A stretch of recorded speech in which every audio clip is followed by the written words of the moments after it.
Ankle twisting क्यों होती है और अगर एंकल ट्विस्ट हो जाए तो क्या करना चाहिए दोस्तों, आज हम उस पर बात करेंगे। मेरा नाम डॉक्टर मनु बोरा, मैं एक आर्थ्रोस्कोपिक और स्पोर्ट्स इंजरी एक्सपर्ट हूँ टीम ऑर्थो स्पोर्ट।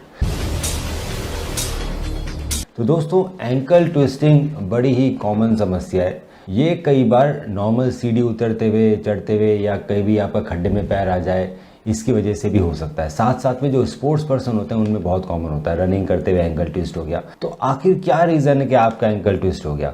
दोस्तों, सबसे इंपॉर्टेंट रीज़न रहता है एंकल ट्विस्टिंग का कि जब आपका पैर अनस्टेबल पोजीशन पे ग्राउंड पे पड़ता है, जैसे खड्डा पड़ा है या फिर आप भाग रहे हैं, आपका पाँव लैंड किया और आपकी बॉडी उस पर ट्विस्ट हो गई, उस समय अगर आपकी एंकल के अराउंड की जो मसल्स हैं वो अगर स्ट्रांग होगी तो वो एंकल को ट्विस्ट होने से बचा लेगी। तो जो स्पोर्ट्स पर्सन लगातार एंकल इंजरी प्रिवेंशन एक्सरसाइजेस करते हैं, जैसे कि जो फुटबॉलर्स होती है उनके अंदर फीफा 11+ एक्सरसाइजेस कराई जाती है, जिसके अंदर plyometrics, jumping, ankle stability, one leg balancing, इस तरह की एक्सरसाइज होती है। तो वो एक्सरसाइजेस करने से आपके एंकल की ट्विस्टिंग के चांसेस बचते हैं और आपको एंकल इंजरी नहीं होती। दूसरा, अगर एक बार एंकल इंजरी हो जाए तो ज़्यादा चिंता करने की बात नहीं है।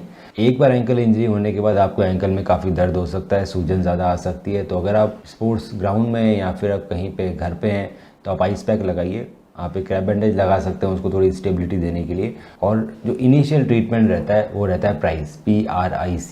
P का मतलब है प्रोटेक्शन, R का मतलब है रेस्ट, I का मतलब है आइस, C का मतलब है कंप्रेशन, E का मतलब है एलिवेशन। सो प्राइस आपको पहले चालू करना है। इसके बाद आप एक डॉक्टर के पास जाते हैं। डॉक्टर आपके एंकल को इवेल्युएट करने के बाद हो सकता है कुछ इन्वेस्टिगेशंस कराए, एक एक्सरे कराया जाता है। एक्सरे में मालूम पड़ता है कहीं ट्विस्टिंग से आपकी हड्डी में तो चोट नहीं आई है, कहीं उसमें चिप फ्रैक्चर तो नहीं हो गया है। अगर एक्सरे कराने के बाद लगता है कि हल्का सा फ्रैक्चर है तो हो सकता है आपके सर्जन आपको प्लास्टर दे सकते हैं, एयर बूट दे सकते हैं, एयर कास्ट दे सकते हैं। अगर फ्रैक्चर नहीं आता है और लगता है सिर्फ एंकल स्प्रेन है तो इसके अंदर एंकल बाइंडर दिया जाता है। एक बार 6 वीक तक आपको एंकल बाइंडर, एयर कास्ट या प्लास्टर जो भी आपके सर्जन देते हैं वो आपको पहनना पड़ता है। आपको प्रोटेक्टेड चलना पड़ता है। कुछ लोगों को वॉकर की ज़रूरत पड़ती है चलने के लिए। डिपेंडिंग अपॉन कितनी सीवियर इंजरी है, वेट बेयरिंग अलाउ करेंगे नहीं करेंगे ये भी डिसाइड किया। अगर ज़्यादा बड़ा फ्रैक्चर है तो वेट बेयरिंग अलाउ नहीं की जाती, आपको वॉकर से चलना रहता है। फ्रैक्चर नहीं है, सिर्फ स्प्रेन है तो आप वेट बेयर कर सकते हो, पर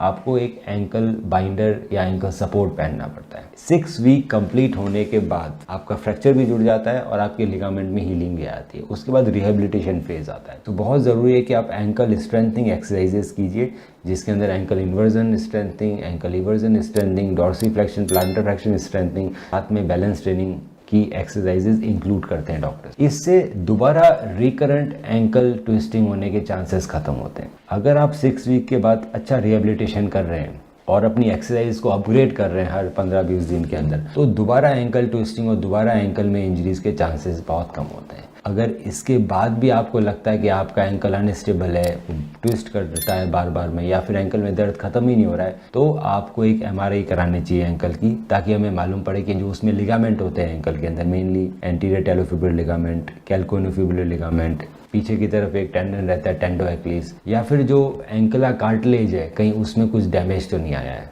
आप हमें अपनी MRI भेज सकते हैं दोस्तों, और उसका डिटेल में स्टडी करके मैं बताऊंगा कि सबसे अच्छा इलाज क्या रहेगा आपको ठीक करने के लिए।